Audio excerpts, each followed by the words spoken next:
보셨는지 모르겠습니다. 2021년 이 속회 공간 내용을 꿰뚫는 주제가 뭐였죠? 제자를 세우는 신앙 공동체입니다. 그러니까 올해는 우리 감리교회가 교회마다 제자를 세우도록 하자는 의미에서 제자를 세우는 신앙 공동체라는 주제를 내걸었습니다. 자, 그렇다면은 우리 교회 성도들도 제자로 세워져야 되겠죠. 바로 여러분들이 한 사람 한 사람이 제자로 세워져야 합니다. 그렇다면은 어떻게 해야 우리 교회, 우리 중국 가족들이 제자로 세워질 수 있을까? 이것을 오늘 한번 같이 살펴보고자 합니다. 자, 성서에 의하면 예수님께서 자라나신 곳이 어디죠? 나사렛이죠. 이렇게 막히시면 안 됩니다. 그냥 물으면 째깍째깍 답이 나와야 됩니다. 그러면 더 쉬운 걸로 태어나신 곳은 어디죠?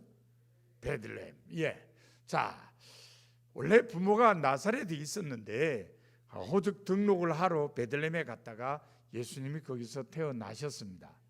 베들레헴에서 태어나셨지만 예수님이 자라신 곳은 다시 나사렛에 와서 나사렛에서 자라셨습니다.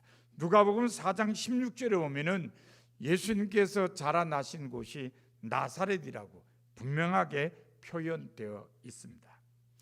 그런데 이상한 게 하나 있어요. 예수님이 나사렛에서 자라셨다, 나사렛에서 성장하셨다. 그러면 예수님의 제자 중에 몇 명쯤은 나사렛 사람이 좀 있어야 되지 않을까요? 아닙니까? 그런데 예수님의 제자 중에 나사렛 사람이 있어요, 없어요? 잘 모르시죠? 없어요. 주로 어디 사람들이죠? 갈릴리 호수 주변의 마을 사람들입니다. 자, 그러면은 갈릴리 호수나 나사렛이나 뭐 거기서 거기 아닙니까? 아, 그렇죠. 구글 지도 같은 거 저 하늘에서 보면은 거기서 거기죠. 근데 가까이 가 보면은 갈릴리 호수에서 나사렛까지는 약 24km 정도 떨어져 있습니다. 우리가 흔히 말하는 거 하면은 한 60리 정도 되는 길입니다. 지금도 60리면 그렇게 왕래 잦지 않아요. 지금부터 2000년 전에 60리는 꽤 먼 거리입니다. 자주 왕래를 하지 않는 지역이라는 뜻입니다. 그런데 예수님께서는 나사렛에서 제자들을 택하지 않고 자주 왕래를 하지 않는 갈릴리 호수까지 가셔서 그 지역 사람들을 제자로 선택하셨습니다. 왜 그러셨을까? 그 이유가 무엇이었을까? 아는 사람은 아무도 없어요. 왜요? 성경에 나타나 있질 않습니까? 성경에 왜 그렇게 하셨는지 침묵하고 있기 때문에 우리는 알 수가 없습니다. 그런데 제가 인제에서 목회했을 때에 인제 초등학교에 근무하시던 최예황 교장 선생님께서 아주 재미난 이야기를 해주셨는데 제가 그 이야기를 들으면서 이 문제에 대한 해답을 얻는 힌트를 얻었어요. 최예황 교장 선생님이 이런 말씀하셨어요. 당신이 평생 동안 강원도 지역을 돌아다니면서 교사로 근무했는데 이 강원도에는 동해 바닷가에 사는 사람들하고 산골에 사는 사람들하고 좀 차이가 보인다, 그렇게 말씀을 하셨어요. 똑같은 강원도 사람들인데 바닷가 사람들은 아주 활동적인 사람들이고 산골 사람들은 정적인 사람들이다, 이렇게 설명했어요. 그래서 강원도 지역을 영모하죠? 영동, 영서, 태백산맥을 중심으로 해서 동쪽은 영동, 서쪽은 영서라 그럽니다. 영동은 전부 어디 지역이에요? 바닷가 지역이에요. 영동은 다 바닷가에, 저 위에 간성 이쪽부터 시작해서 속초 뭐 이런 내려오면은 전부 그냥 바닷가입니다. 자, 영서는요, 인제에서 내려가면 인제, 정선, 뭐 평창, 영월, 이거 다 산골 지역이죠. 최예황 선생님은 이렇게 강원도 지역을 다니면서 교사로 일하다 보니까 바닷가 사람들은 활동적이고 산골 사람들은 정직이고 이런 특징이 있더라고 말씀을 해주셨어요. 가만히 듣고 보니까 일리가 있어요.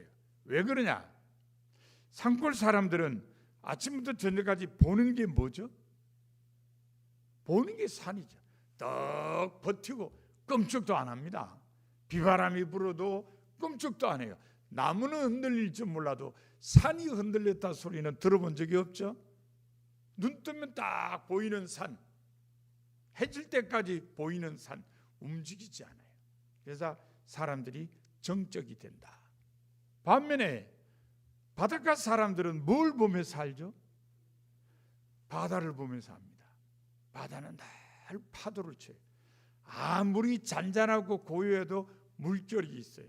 아마 적어도 1년의 절반은 파도가 많이 칩니다. 몇 년 전에 우리 교회 속기 지도자들이 한번 백암 온천장으로 가신 적이 있는데 그때 차를 타고 쭉 내려가면서 겨울 바다 풍경을 잘 보셨죠? 어땠어요? 바로 태풍 끝 무렵에 동해 바다가 막 파도 치는 걸 보셨거든요. 겨울 바다 멋있어요. 더군다나 바람 불고 파도 치면은 굉장히 멋있습니다. 자, 어쨌든 바닷가 사람들은 그렇게 파도 치는 걸 보면서 자라니까 마음이 동적이라는 거예요. 그래서 사람이 활동적인 사람이 될 수 있다는 겁니다. 제가 왜 이걸 잘하냐면요, 제가 자라나는 건 바닷가입니다. 저는 후포에서 초등학교, 중학교, 고등학교 다 나왔으니까요. 그런데 초등학교는 저희끼리만 다녔는데 중학교, 고등학교는 저쪽 같은 영동이지만 저쪽 태백 산맥 진짜 밑에 있는 애들이 옵니다. 여러분들이 쉽게 아마 생각하시려면은 백암 온천장이 있는 거기 동네 이름이 소태리예요. 그 소태리 아이들은 정말 산골 아이들이에요. 여러분들이 아시는 대로 그 소태리에는 백암산이라고 높이가 1,400m 되는 산이 있어요. 굉장히 높은 산입니다. 그 밑에서 자랐어요. 저희들이 맨날 농담으로 하는 얘기가 산삼 썩은 물 먹고 자란 애들이라서 힘이 세다 그러죠. 이 아이들하고 중학교, 고등학교를 같이 다니는 거예요. 얘들은 소태리에서 흑포까지 와서 자취를 해요. 방 하나 얻어 자취인데 가보면 그냥 밥 하나 이제 밥 짓고 그다음에 된장찌개 하나 끓이고 김치 하나 넣고 밥을 먹어요. 그래서 가끔은 저는 제 가까운 친구들한테 한 번씩 저희 집으로 오라 그래가지고 생선 많이 먹이고 이런 적도 없지 않아 있었습니다. 그런데 그 아이들하고 같이 지내면 애들이 너무 착해요. 너무 조용해요. 정적인 게 드러나요. 그러니까 분명히 표시가 나요. 바닷가 사람들은 거칠다, 활동적이다. 산골 사람들은 조용하다, 정적이다. 이런 것들을 특징으로 나타낼 수 있습니다.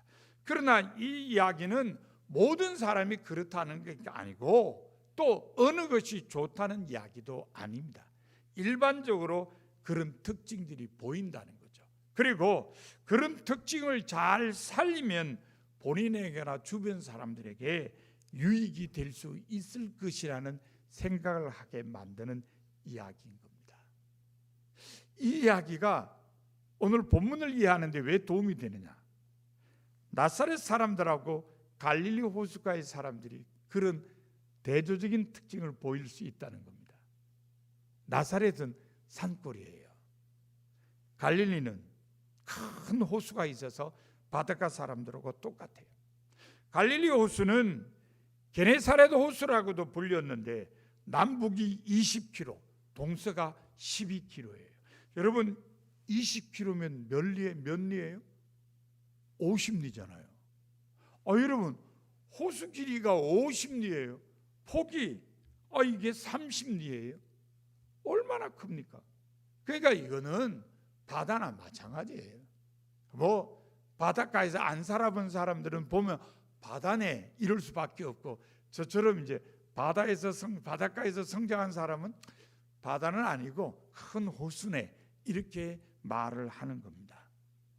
마가복음 저자는요 아마 지중해를 못 본 것 같아요.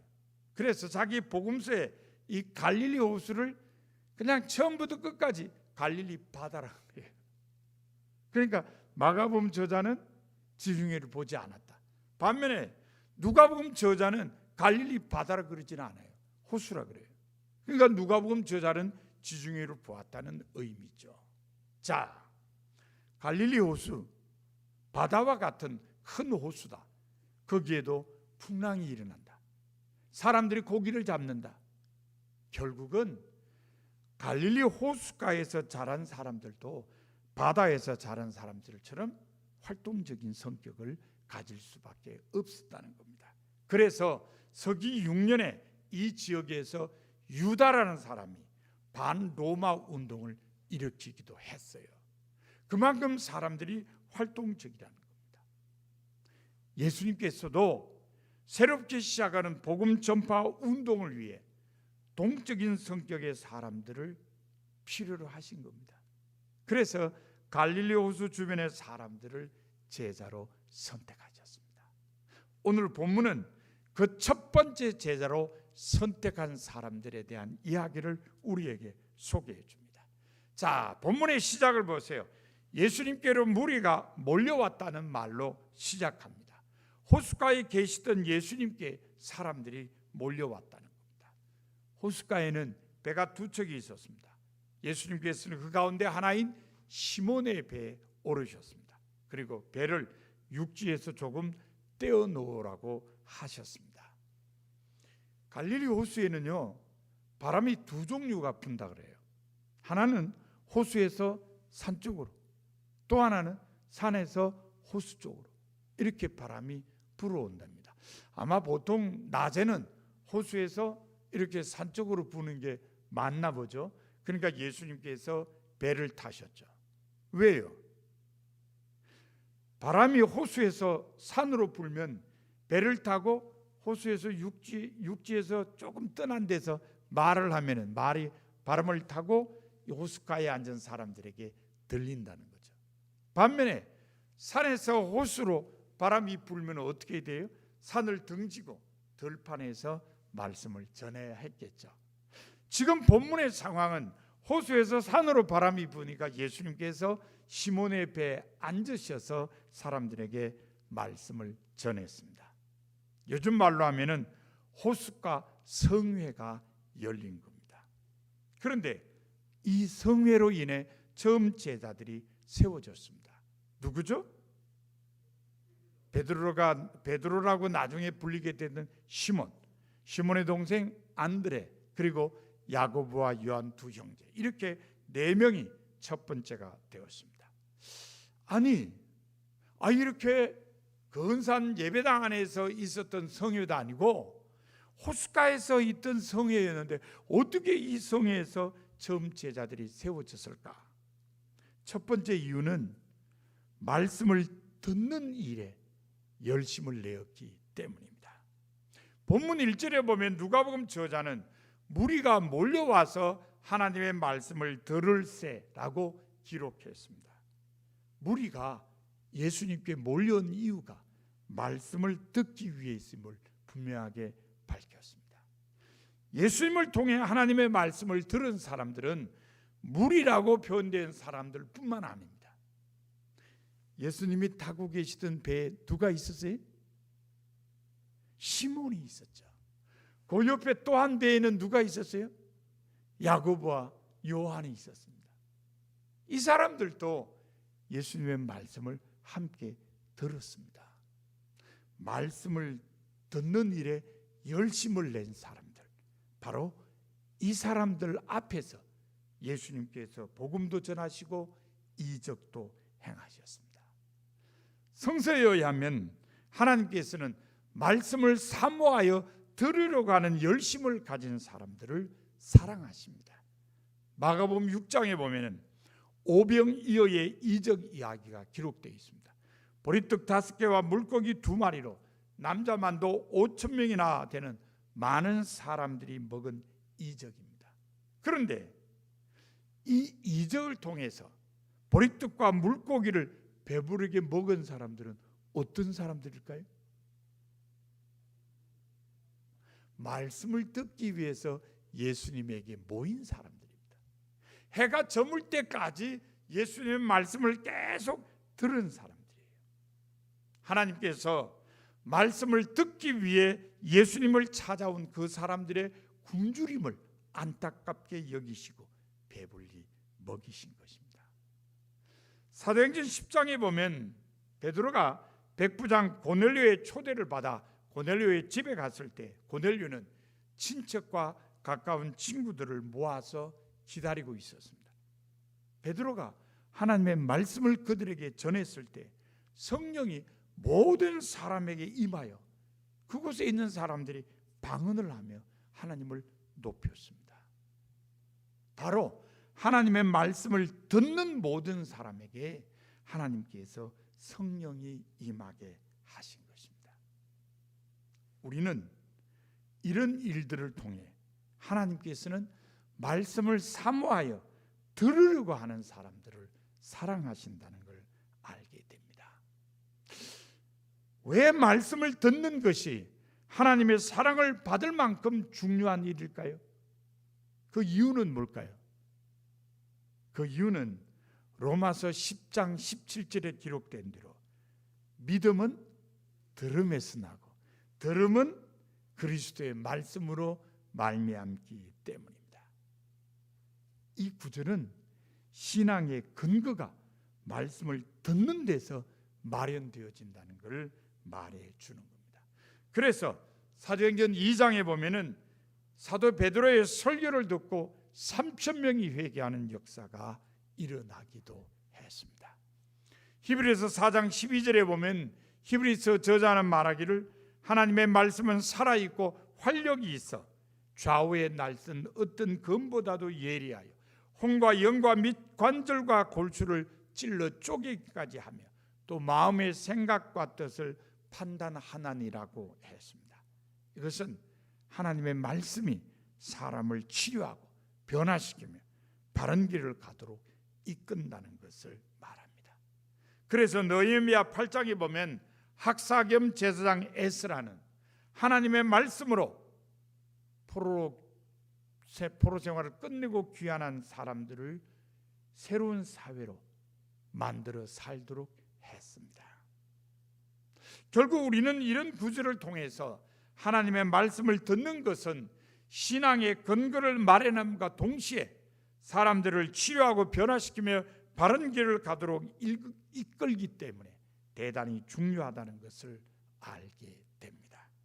하나님의 말씀을 듣는 일에 열심을 내어야 제자로 세워질 수 있게 된다는 것을 알게 되는 것입니다. 여러분 모두도 말씀을 듣는 일에 열심을 내어서 제자로 세워지시기를 바랍니다.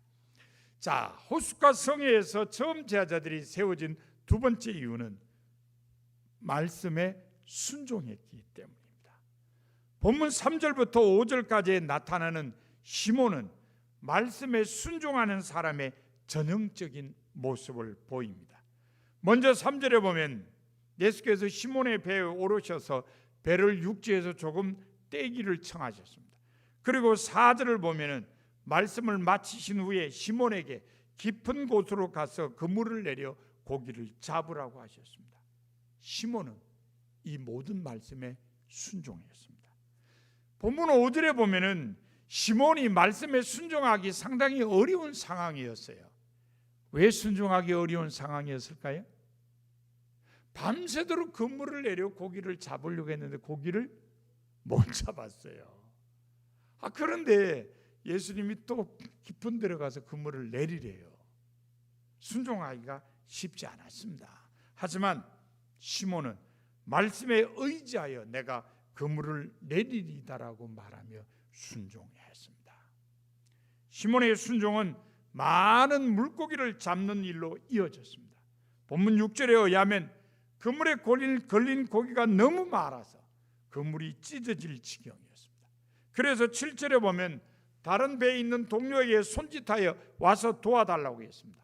동료들이 와서 함께 물고기를 배에 실으니 두 배가 다 가라앉을 지경이 되었습니다.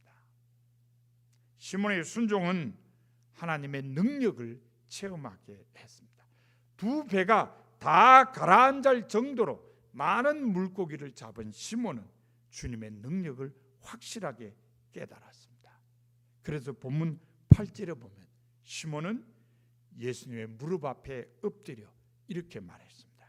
주여, 나를 떠나소서. 나는 죄인으로소이다. 감리교신학교에서 신학을 가르친 김덕중 박사가 쓴 누가복음 주석에는요, 이 주라고 하는 호칭이나 나를 떠나소서라는 말이나 나는 죄인으로소이다라는 이 고백이 모두 시몬이 자신과 예수님 간의 질적인 차이와 무한한 간격을 고백한 것이라고 해석했습니다. 그러니까 하나님의 능력을 체험한 인간이 정말 자기의 연약함을 깨닫고 고백한 말들이라는 뜻입니다. 이처럼 인간은 하나님 말씀에 순종할 때 진정한 하나님의 능력을 체험하게 되고, 그렇게 하나님의 능력을 체험함으로써 자신의 부족함과 부족을 깨닫고 하나님을 의지하게 된다는 것입니다. 여호수아 3장에 보면은 이스라엘 백성이 요단강을 걷는 이야기가 기록되어 있습니다. 요즘 성지순례 가는 사람들은요, 버스를 타고 가면서 요단강을 건넙니다. 버스가 지나가면서 가이드가 그래요. 자, 여러분 좌우를 잘 보세요. 봅니다. 뭐에 개울 같은 게 나타나네. 요단강입니다. 사람들이 뭐라 그럴까요? 모두 다 이구동성으로 에게 그럽니다. 에게. 도랑이에요. 요단강이. 왜 그러냐? 지금은요 갈릴리 호숫가에다가 댐처럼 물을 막아요. 물을 막아 놓습니다. 그래서 평소에는 물이 쫄쫄쫄 조금씩 흘러가요. 그러니까 요단강이 개울처럼 되어 있습니다. 그런데 이스라엘 백성이 가나안 땅에 들어갈 때는 어땠느냐? 제방까지 물이 넘칠 정도였습니다. 물이 콸콸콸 내려왔다는 거예요. 그런데 하나님께서 말씀하시기를 언약궤를 맨 제사장이 제일 앞에 서서 강물을 건너라고 그럽니다. 아니, 뚝까지 물이 찼는데 거기에 발을 딛고 건너가라는 거예요. 믿음이 없이는 못하죠. 말씀에 순종하고자 하는 마음이 없으면 발을 못 디딥니다. 그러나 언약궤를 맨 제사장은 하나님 말씀에 순종했습니다. 발을 딱 대듯해요. 언약궤를 맨 제사장들이 발이 물에 닿았을 때 깜짝 놀랄 일이 일어났습니다. 위에서부터 흐르던 물이 딱 멈춘 겁니다. 그래서 백성들이 다 건너갔어요. 하나님 말씀에 순종함으로써 하나님의 능력을 체험하게 된 겁니다. 요단강을 건넌 이스라엘 백성이 가장 먼저 점령한 성이 여리고입니다. 여리고는 요단 골짜기 남단에 있는 큰 도시였습니다. 고고학적인 발굴에 의하면 성이 아주 클 뿐만 아니라 아주 튼튼하게 세워졌습니다. 여호수아 6장 1절에 의하면 이스라엘 백성이 오니까 여리고 성 사람들이 문을 굳게 닫았습니다. 안 나옵니다. 출입하는 사람이 없습니다. 이스라엘 백성으로서는 뾰족한 수가 없었습니다. 하지만 이미 요단강을 건너면서 하나님의 능력을 체험한 이스라엘 백성들은 하나님의 능력을 의지했습니다. 그때 하나님께서 하루 한 바퀴씩 여리고성을 돌라고 그랬어요. 일째 날에는 7바퀴 돌고 함성을 질러라고 그랬습니다. 요즘 아이들한테 이 얘기를 하면 웃기는 짬뽕이라 그러겠죠? 그러나 이스라엘 백성들은 하나님 말씀에 순종했어요. 그랬더니 여리고성이 무너졌습니다. 하나님의 능력을 분명히 체험한 겁니다. 왜? 하나님 말씀에 순종했기 때문입니다. 우리는 이런 이야기들을 통해서 하나님의 말씀에 순종하는 것은 하나님의 능력을 체험하게 하며, 그러한 체험은 자신의 무능과 부족을 인정하고 하나님만을 의지하게 만든다는 것을 알게 됩니다. 하나님의 말씀에 순종하는 사람이어야 제자로 세워줄 수 있음을 알게 되는 것입니다. 여러분도 하나님 말씀에 순종함으로써 제자로 세워지는 성도가 되시기를 바랍니다. 자, 호숫가 성회에서 처음 제자들이 세워진 세 번째 이유는 주님의 일을 위해서 헌신을 결단했기 때문입니다. 본문 11절에 보면 누가복음 저자는 그들이 배를 육지에 대고 모든 걸 버리고 예수를 따르니라고 기록했습니다. 그들이 누구죠? 바로 시몬, 안드레, 야고보, 요한입니다. 이 네 사람은 주님의 일에 헌신하기로 결단한 후에 생업을 뒤로 한 채 주님을 따랐습니다. 어떻게 보면 이 사람들은 무책임한 사람들처럼 보입니다. 특히 베드로 같은 경우에는 장가를 갔어요. 가족이 있었다는 얘기죠. 가족을 다 팽개치고 예수님을 따랐다. 무책임한 것처럼 보입니다. 그러나 그들은 주님의 일이 가장 귀중한 이름을 깨닫고 헌신을 결단했습니다. 오늘날에 와서 이 결단은 세계를 변화시킨 귀한 결단으로 칭송받고 있습니다. 자신을 주께 바치는 헌신의 결단이 있어야 자신과 이웃과 사회와 세계를 살리고 변화시킬 수 있습니다. 그것은 또한 자신의 가치를 최고로 높이는 기회를 제공하기도 합니다. 에스더 4장 16절에 보면요, 죽으면 죽으리라고 하는 에스더의 위대한 고백이 기록되어 있습니다. 이 고백은 에스더의 헌신의 결단의 결과물입니다. 그 전후 사정은 이렇습니다. 에스더가 아수에로 왕의 부인으로 있을 때 하만이라는 사람이 권력을 잡은 적이 있습니다. 왕이 하만의 지위를 높여서 함께 있는 모든 신하보다 높은 자리에 앉혔습니다. 그래서 모든 사람이 하만에게 꿇어 절을 했습니다. 사실은 절을 할 필요가 없는데 알아서 아부하고 아침하는 거죠. 그런데 한 사람만 무릎 꿇지도 않고 절하지도 않았습니다. 누구였죠? 에스더의 사촌 오빠 모르드게였습니다. 하만이 괘씸하게 생각했습니다. 다른 사람들은 아첨하고 아부하느라고 나한테 다 절하고 무릎 꿇는데 저 인간은 어떤 인간인데 나한테 무릎도 꿇지도 않고 절을 하지 않는가? 그래서 속으로 화가 많이 났습니다. 그러던 차에 알아보니까 이 모르드게가 유대인이래요. 잘 됐대. 모르드게뿐만 아니라 유대인 전체를 없애버리겠다. 그리고 국리를 했습니다.